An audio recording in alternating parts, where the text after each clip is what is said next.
el tema. Se vienen dos sapos, A la marosca.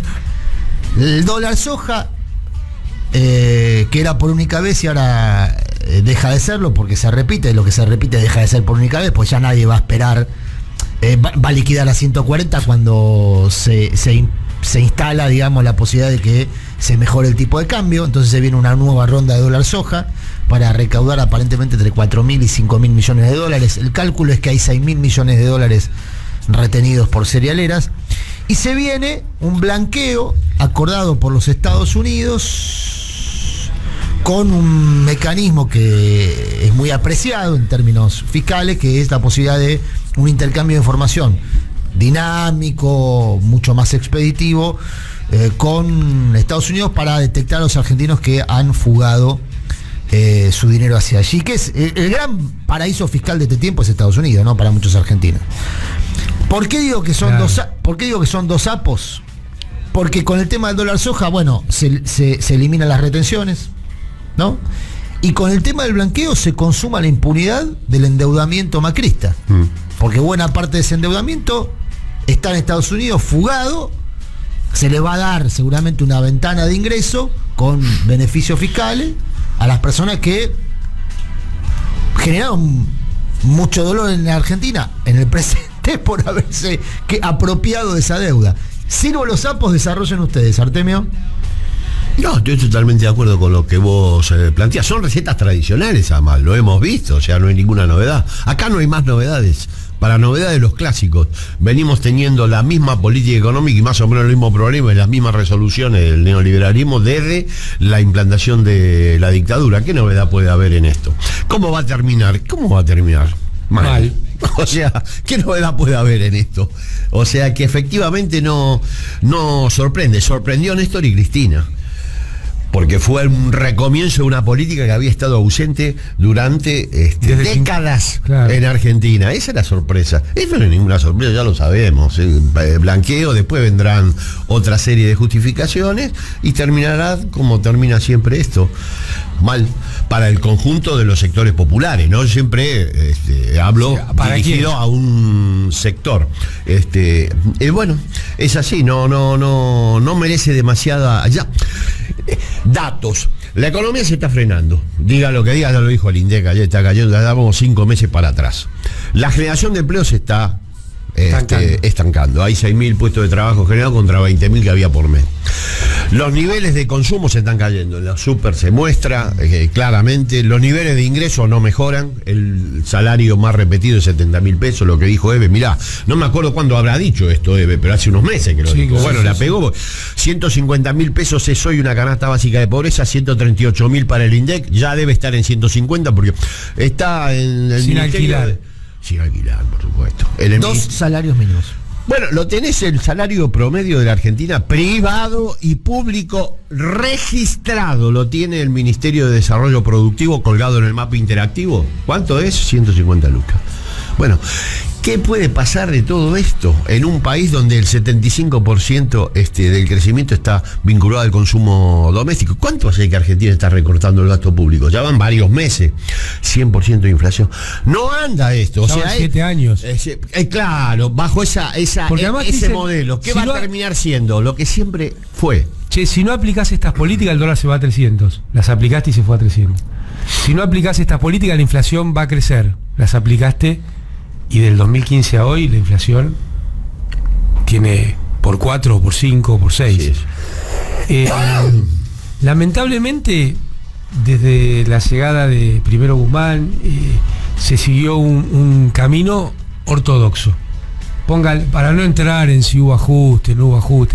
Es la ortodoxia, es los mercados, sí, es el sistema financiero en el centro, es la autoridad del derrame, es cuidar a los acreedores más que a la población argentina. Esto fue lo que digamos primó como fundamentos de la toma de decisiones económicas. Por este camino nunca se va a llegar a una mejor distribución del ingreso, por ende nunca va a haber inversión productiva que tenga que ver con el mercado interno, por ende no es sustentable. Ahora, vos le planteás este escenario que ustedes plantean, el de Artemio y el de Amado. Te digo que son todos datos oficiales. No. O sea, no lo planteo. Pero frente a las políticas en curso, ¿no? Vos planteás que frente a estas políticas vas a una derrota electoral. Ayer el propio Massa dijo, bueno, le adjudicó solo a la si inflación. no bajo la inflación, claro, está muy bien que se verbalice.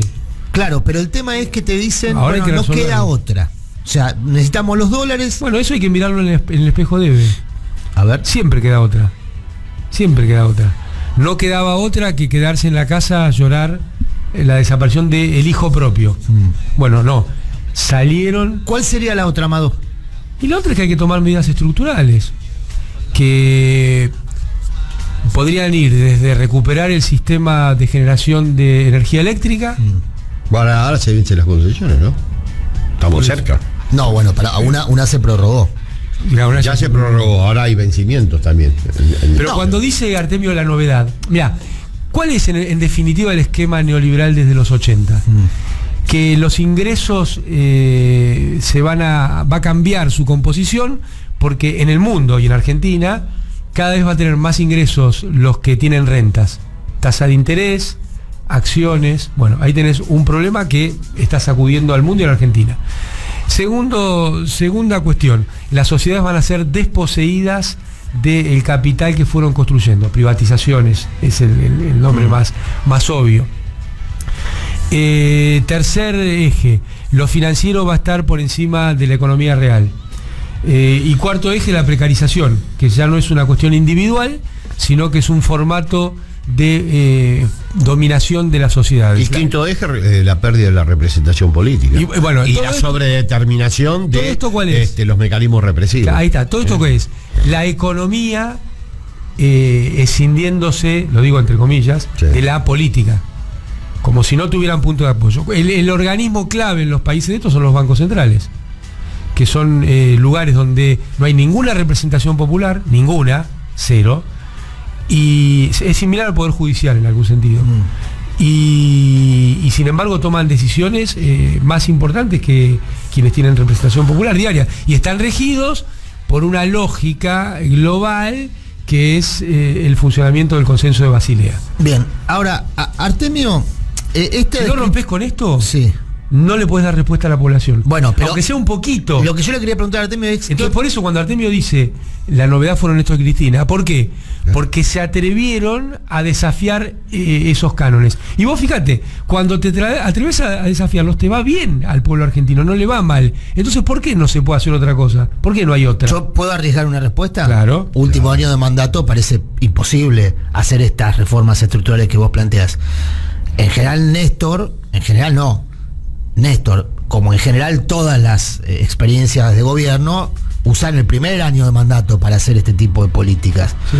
O se apalancan en un episodio electoral crítico, en una derrota, bueno, y apalancan su representatividad a partir de un hecho electoral crítico. Ahora, vos la derrota de medio término la tuviste, no pasó nada. Medio que después de una derrota de medio término... Cambio de gabinete. En general, no pasó nada, digamos, no hubo... No, pero pensando en el 2009, por ejemplo. Claro. Cambio de gabinete y reforzar las políticas en las que crees. Ni hablar, sí. Reforzar la identidad. Bueno, por ahí este gobierno también reforzó las políticas en las que cree. ¿Cómo? Por ahí este gobierno también reforzó las políticas en las que cree. Puede ser, pero digo, no en el sentido que vos mencionás. No, la pregunta, Artemio, es... Si a mí, corregime si me equivoco, mi impresión es que en el último año de mandato es muy difícil hacer esto que plantea Amado. Pero no imposible, yo creo que efectivamente si hay decisión política, un año pero ¿quién tiene que es tomar suficiente para que la gente observe que hay un cambio de rumbo, que efectivamente en el 2021 la gente dijo, cambien y los acompañamos. Por ahora nos quedamos en casa. Si esto no cambia, bueno, obviamente vamos a buscar otra alternativa, pero dijo... cambien y los acompañamos, no votaron a Macri. Entiendo. Entonces hay una oportunidad única. Este año es decisivo. Hay que hacerlo y hay que comenzar por cosas coyunturales. Pues yo reivindiqué la EVE coyuntural. Empezar a tomar decisiones puntuales. Suma fija, mejorar los ingresos, jubilaciones y control de precios de verdad. No tenemos que hacer la revolución socialista que no va a llegar en un año. Pero la suma fija sí puede llegar. De hecho, Massa y Cristina la han planteado para los empleados legislativos. O sea, todo es la coyuntura. Para el peronismo, la coyuntura es todo. y hay que tomar decisiones de coyuntura. Tenemos una ventana de oportunidad. Sí, creo que este año puede torcerse el rumbo de la historia si el gobierno manifiesta voluntad política en ir en otra dirección que la que concluyó con la elección de medio mandato del 2021. O sea, retomar la agenda que planteó Cristina en el 2020. No es tan difícil, ya lo dijo 200 veces. Ahora hay que hacerlo. Ahora, bueno, perfecto, entiendo. Entonces, para eso tendría que conformarse una mesa de acción política. Sí, eso yo técnicamente no sé. No, digo, porque el gobierno hoy está conformado por personas que piensan opuesto. Sí, O sea, sería primero deseable. tienen que llegar a una síntesis. Sí. Y después avanzar con un programa de gobierno que represente esa síntesis. Claro. O sea, tendría que crearse todo ese programa mecanismo. está. Pero el programa, pero el programa, vuelvo a la suma fija. Le preguntás a la ministra de Trabajo, Kelly Olmos, y dice que no, suma fija no. Sí, pero si hay una decisión política, después dice de suma fija, sí. No pasa nada con eso. Acá lo que tiene que haber es decisión política. Y esta dirigencia intermedia va a decir todo lo que tenga que decir. Está bien. Acerca de lo que hay que hacer si la decisión política está tomada. Pero la decisión política parece que está. Alberto ya tomó la decisión política. Bueno, esperemos. Puede haber cambios. Alberto expresó su voluntad de ser candidato. Sí. Bueno, por este camino se le van achicando las chances, me parece. Bien. Creo que aún pensando en lo que piensa el propio presidente, es indispensable modificar el rumbo respecto a la distribución del ingreso, centralmente, respecto a la cuestión de los precios, que está muy vinculado a la distribución del ingreso, pero es más que la distribución del ingreso, porque el tema de los precios hoy ya tiene un carácter no solo económico, sino simbólico y político.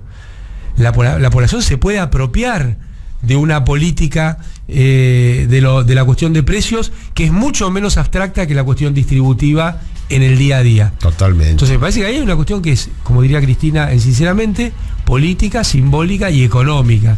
El combate contra la inflación y sacarse de encima el sallo de que la inflación es culpa del gobierno.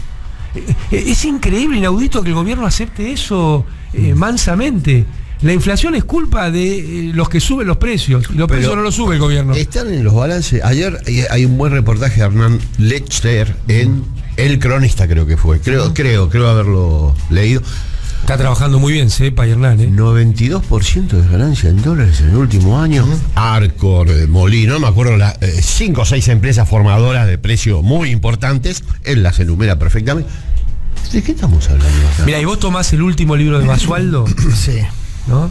Donde recupera sus tesis respecto a la concentración, pero yo creo que el aporte nuevo de este texto es, hablar de los grupos económicos, de los holding, de los trust, como un nuevo mecanismo de hiperconcentración. Me parece que ese es el tránsito de este texto, y de las falencias del Estado para acometer este nuevo fenómeno, que no es tan nuevo, pero que hoy tiene, digamos, un impacto muy, muy duro en la relación pueblo-Estado empresas. Y ahí también está todas estas cuestiones muy bien descritas. Yo creo que es un libro que vale la pena, porque la cuestión en Argentina de la concentración hace estragos, no solo porque termina subiendo los precios, sino por el daño que le hace a la política como espacio de decisión popular. Así es. Le va ganando la cabeza en esto, no se puede hacer otra cosa. Entonces, me parece que esta cuestión de la hiperconcentración, otra vez, no es una cuestión solamente económica, es básicamente una cuestión política, es una cuestión de cómo se institucionalizan los distintos sectores en Y el daño que hace en términos de subjetividad a los militantes de estos procesos, a los militantes populares, que son la mayoría de los jóvenes y no tan jóvenes ya, que están sosteniendo el proyecto kirchnerista del 2013 en adelante. Es tremendo, o sea, entra ese no se puede hacer otra cosa, entra. ¿Eso quién lo dicen? Los representantes de esta concentración económica en la televisión. ¿Quiénes son los representantes? Y todos estos consultores, economistas serios. Exactamente. Y los dueños de las empresas, que también y vos lo dicen Púrpura. Y Sí. es un mensaje Sí. a la militancia. Recomiendo esa, no es mi estilo, pero lo recomiendo fuertemente. Sí, vos, que me parece un tipo de lo más lúcido que Dios dice, entiendo que no sepan qué expresar. Si están viviendo mierda, ¿qué mierda van a contar? Entonces, para que eso no suceda y no nos desmoronemos, hay que darle un giro a esta circunstancia que nos toca vivir. ¿Lo puedes decir rapeado ahora? No, rapeado no, porque eso es patrimonio de vos. Bueno. Pero podemos poner púrpura. Es un temazo. Pero no se puede seguir así porque la gente se desmorona. La subjetividad cuenta en esto. Correcto. Ahora, no se puede seguir así, es el diagnóstico, está claro, ¿no? Me quedó claro de este rato de charla, yo les tiré 2 sapos, ustedes dijeron, sí, va por ahí, pero no debiera ir por otro lado, y Amado más o menos planteaba cuál sería, vos también, Artemio, cuál sería el otro lado. Ahora. Vos también.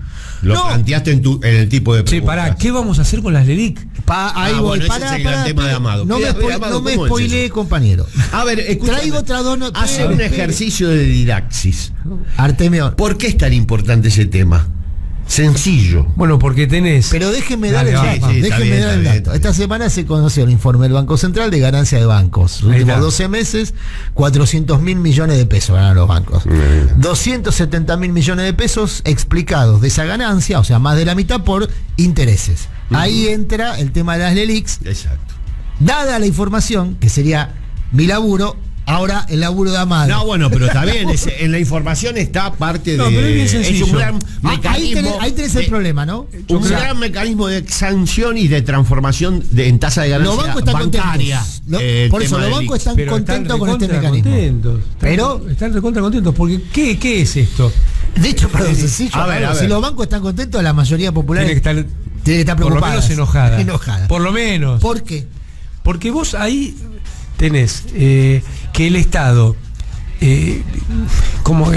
absorbe la palabra técnica. ¿Qué quiere decir? Que pone dinero en el funcionamiento de la economía, pero dice, no, guarda que esto va a generar inflación. Entonces el propio Estado que pone ese dinero en la economía, o sea que hubo una emisión, lo contrae. ¿Y cómo lo contrae? No lo contrae gratis. Le dice a los bancos, che, dame toda la plata que puedas, que yo te voy a pagar una tasa de interés. O sea, le compra un pagaré a los bancos. Y entonces la plata, que es un flujo, un fluido, se empieza a estancar, se empieza a pudrir. Y esa putrefacción va permeando al resto de la sociedad. ¿Por qué? Porque esa moneda que tendría que estar utilizándose para créditos productivos, para créditos para comprar bienes durables, para nueva inversión en la economía real, no, genera solo tasa de interés para los bancos. Y vos fíjate, cuando asumió Alberto Fernández, eran 700... ¿Se entiende lo que es una LELIC? Sí. Bueno, cuando asumió Alberto Fernández, es una deuda del Banco Central con bancos privados. Sí, los bancos le devuelven los pesos que el Estado emite y a cambio de una tasa de interés. Claro, una Con el tasa de interés que es una nueva emisión. Sí, con el objetivo de que esa plata no circule. De que esa plata no circule para enfriar el consumo al que se le adjudica Claro, bajo el origen esa de la inflación. cosmovisión. Claro, Pero pará, mirá se le esto. adjudica al consumo la inflación. Vos Exactamente. tenías 700.000 millones de pesos en este tipo de colocaciones cuando asumió Alberto Fernández, que identificó correctamente que era un problema. Está la famosa frase, yo con no pagar la LELIC, prefiero no pagar la LELIC para Pagar a los jubilados. O sea que el presidente lo vio. Hoy tenés más de 9 billones. O sea, se multiplicó por 11, por 12, por 13. Eso que es una forma de encaje remunerado. Es plata que el Estado paga para que no se mueva. Un paréntesis. Ningún economista serio lo vi chillando contra esta emisión. Porque todos los meses se emiten decenas de miles de millones de pesos de tasa de interés. Que eso, curiosamente, a nadie le preocupa. A nosotros sí nos preocupa. Nos preocupa y mucho. Ahora, ese es el problema. Soluciones. Soluciones. Propositividad. Vos tenés, como siempre, no es que no hay alternativa, hay alternativas.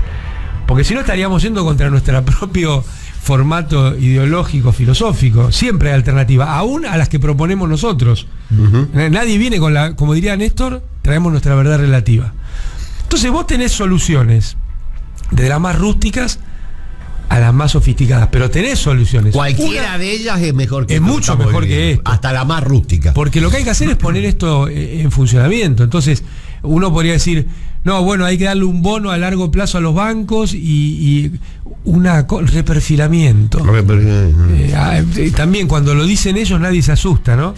No, de hecho cuando lo hacen, porque la CUNSA lo hizo. Claro, por eso. Sí, bueno, pero... Y ahí no fue una bestialidad ni nada. Está bien porque se dice con buen tono y se hace con guante blanco. Pero un reperfilamiento bien podría funcionar en este tema para quitar presión en el tiempo y una gran baja de interés. Porque el subproducto negativo de las LELIQ es pero que ahí se va a enojar el fondo. Porque el fondo quiere tasa de interés bueno, positiva. siempre hay que elegir si se enoja el pueblo o el fondo.